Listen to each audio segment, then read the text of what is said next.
10টা unit physically কাজ করেছে, কারণ এখানে গাড়ি প্রবেশে কিছু সীমাবদ্ধতা আছে, বিশেষ করে বড় গাড়িগুলি ঢুকানো কঠিন ছিল। বাট আমরা আমাদের বড় যে লেডার যেগুলি আছে, এপিএল যেগুলিকে বলি, সেগুলিকে এখানে সামনের গেট ভেঙে আমরা 2টা গাড়ি ঢুকিয়েছি এবং বর্তমানে আমরা আগুনকে কন্ট্রোলে নিয়ে এসেছি।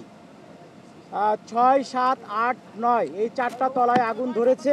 আমাদের এই পর্যন্ত এখানে প্রায় 211 জনের একটা জনবল নিয়োজিত হয়েছে এবং একটা দুঃখজনক ঘটনা ঘটেছে, সেটা সকালবেলা যখন ফার্স্ট আওয়ারে এসে আমাদের একজন ফায়ার ফাইটার পানির পাম্প থেকে লাইন সংযোগ করছিল, ওই সময় রাস্তা পার হওয়ার সময় একটা দ্রুতগামী ট্রাক তাকে আঘাত করে এবং তাকে হাসপাতালে নিয়ে যাওয়ার পর ঢাকা মেডিকেল হসপিটালে তাকে মৃত ঘোষণা করা হয়। ইন্না লিল্লাহি ওয়া ইন্না ইলাইহি রাজিউন।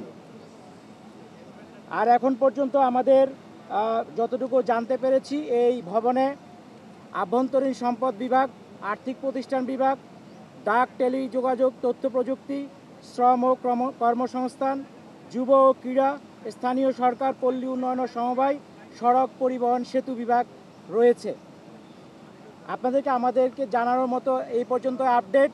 সম্পূর্ণ শেষ হওয়ার পর আপনাদেরকে ডিটেলস একটা আমরা আপডেট দিতে পারবো। সবাইকে অনেক অনেক ধন্যবাদ। জানার বিষয় যে কোন ফ্লোরগুলো, মানে কোন তালাগুলো বেশি ক্ষতিগ্রস্ত হলো এবং এখানে পুরোটা পুড়ে গেছে কিনা? পুরাটা পুড়ে গেছে কিনা আমাদের একটু পরে বলতে পারবো, বাট আমাদের বেশিরভাগই ক্ষতিগ্রস্ত হয়েছে।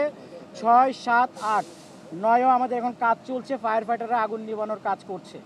বাট এটার বেশি কারণ সম্ভবত ইন্টেরিয়র ডেকোরেশন ছিল এবং যে বিদ্যুৎ লাইন যেটা আছে, যখন এক জায়গায় আগুন ধরলে বিদ্যুৎ লাইনের মধ্যে সব জায়গায় ছড়ায় পড়ে, এটা হতে পারে। বাট ইনিশিয়াল কারণ আমরা এখনো বের করতে পারি নাই। যারা প্রত্যক্ষদর্শী তারা বলছে যে একসঙ্গে আগুনটা পূর্ব দিক, পশ্চিম দিক এবং মাঝখানে বিভিন্ন জায়গায় ছড়িয়ে পড়েছে। আমরা যতটুকু জানতে পেরেছি 3টা জায়গায় একসাথে আগুনের ইয়েটা দেখা গেছে। এটা অনেক সময় হয় কি, যখন স্পার্কিং হয়, যদি বিদ্যুৎ লাইনে শর্ট সার্কিট হয়, এটা হতে পারে।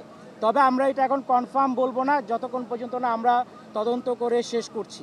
বাট এটা হতে পারে, এটা অবশ্যই হয়েছে, এটা আমরা বলবো না। বাট এটা যদি শর্ট সার্কিটের বিষয় থেকে থাকে এবং একই লাইনে হয়ে থাকে, তাহলে এটা হতে পারে। আপনারা কি ওখানে ভিতরে কাউকে পেয়েছেন?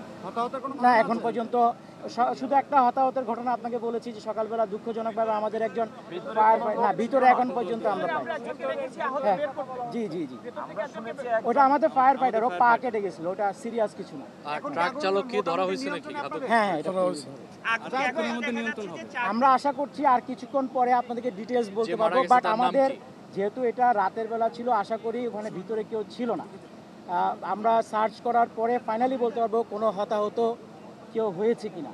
বাট এখন পর্যন্ত আপনাকে একজন শুধু ফায়ার ফাইটারের কথা ওনার নাম হচ্ছে, এক সেকেন্ড, ফায়ার ফাইটার যিনি মারা গেছেন ওনার নাম মোহাম্মদ সোহানুজ্জামান নয়ন। সে আমাদের তেজগাঁওয়ে স্পেশাল টিমের সদস্য ছিল। তার বাড়ি আটঘরিয়া, ঢাকা, তারপর হচ্ছে মিঠাপুকুর, জেলা রংপুর। আর সে আমাদের এখানে চাকরি প্রায় 2 বছরের মতো, 2 থেকে 2.5 বছর। আমরা আশা করছি আর কিছুক্ষণ পরে আমরা আগুন কন্ট্রোলে। মনে হয় যে সচিবালয়ের মতো এত বড় একটা জায়গায় ফায়ার নিবারণী সরঞ্জামাদি কম ছিল?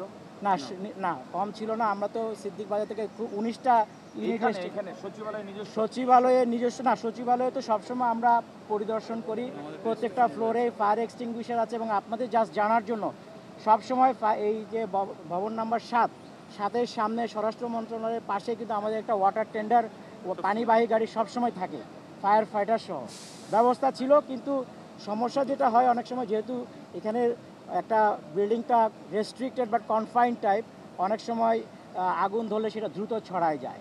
এবং যেহেতু এটা দিনের বেলা হয় নাই, আগুন যখন ধরেছে তখন তো এক্সটিংগুইশার ওখানে ব্যবহার করার মতো কেউ ছিল না, ফলে সেই কারণে হয়তো আগুনটা দ্রুত ছড়িয়ে পড়েছে। পানির সংকটে ভুগেছেন, পানির স্বল্পতা হয়েছিল, সচিবালয়ের মতো জায়গায় ফায়ার হাইড্রেন্টের আসলে অপর্যাপ্ততার বিষয়টা না, আমরা এখানে এসে আপনার এখানে ওসমানী মিলনায়তন থেকে আমরা পানির সাপ্লাই পেয়েছি, ওখান থেকে নিয়ে রিজার্ভার থেকে নিয়ে এসেছি। এখানেও বেশ কিছু রিজার্ভার ছিল, ওখান থেকে পানি সংগ্রহ করেছি। এবং আপনারা দেখেছেন, আমি ঠিক জানি না, ওয়াসার গাড়ি কিন্তু টাইম এসে আমাদের পানির সাপোর্ট দিয়ে গেছে। পানির সাপোর্ট আমাদের ছিল যথেষ্ট। পানির সাপোর্ট নিয়ে ওই যে বললাম, ওখানে তো কনফাইন্ড এরিয়া, রেস্ট্রিক্টেড এরিয়া, প্রত্যেকটা রুমই তো বদ্ধ অবস্থায় আছে, বন্ধ ছিল। প্লাস গ্লাসগুলি লাগানো, ফলে বাইরে থেকে যেন আমরা টিটিএল লাগিয়েছি, বাইরে থেকে তো আমরা পানি দিতে পারি নাই। যদি গ্লাস খোলা থাকতো, ফলে দেখবেন আপনারা অনেক ক্ষেত্রে আমরা গ্লাস ভেঙে ভেঙে ভিতরে পানি দিয়েছি। এবং যেহেতু ইন্টেরিয়র ডেকোরেশনও ছিল এবং বিদ্যুৎ লাইনে যদি কোনো কারণে আগুন দেয়, যেহেতু বিদ্যুৎ লাইন তো এক জায়গা থেকে আরেক জায়গায় ছড়ানো, ফলে স্পার্কিং করে আগুনগুলি ছড়িয়েছে। বাট আমরা সর্বোচ্চ চেষ্টা করেছি যত কম সংখ্যক রুম নষ্ট হয় এবং আগুনটা যেন নিচের দিকে আসতে না পারে। 6 তলা থেকে ধরেছে, 6-এর নিচে যেন আসতে না পারে। কয় তলায় বেশি ক্ষতি হয়েছে? কোন কোন আমাদের ধারণা এখন পর্যন্ত 7-8 সম্ভবত 9ও হবে, বাট আমরা এখনও তো কমপ্লিট করি নাই, করলে আপনাদেরকে ফাইনালি বলতে পারবো।